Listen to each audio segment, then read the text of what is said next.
Batang multo na caught on camera raw sa isang bahay sa Taguig. Nagbibideo po kami sa taas, sa kwarto po.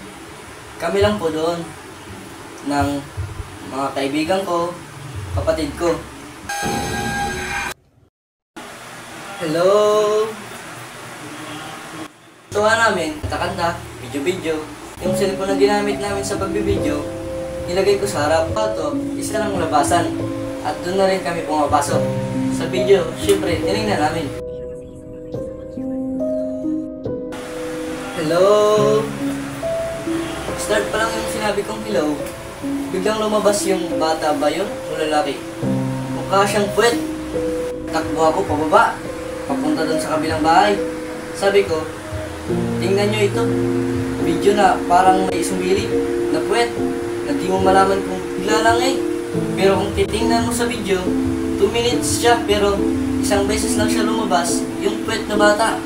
Wala talaga kami kasama doon. Tatlo lang kami di. Sa kalagitnaan ng interview, si Morse may kakaibang naramdaman. Nararamdaman ako, nangingilaba ako, parang natatay ako. Hanggang may narinig na yabag ang aming team. Narinig nyo ba yan? Pinag-flash. Wala akong tao din eh. Hindi kilabutan ako. May tao ba dun? Walang tao dun. Ang mga tao nasa baba.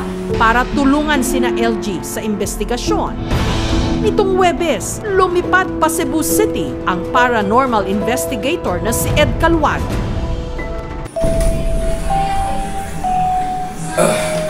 Grabe ang bigat. So, malamig dito. Malamang aircon yan. So, may nararamdaman po akong entity na napapalabag natin. Totally, 3 po sila. Yung isa, hindi pa matahimik kasi natalo sa Mobile Legends. Sigurado ako itong batang ito totally sinasapian din ng masamang spirito. Tingnan nyo.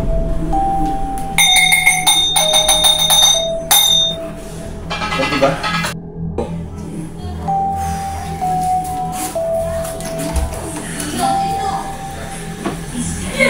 Dito sa kwarto na ito, parang may nararamdaman ako na espiritu. Halika. Sino yung matao? Dito banda, parang may nararamdaman ako masamang espiritu. Bubulabugin natin.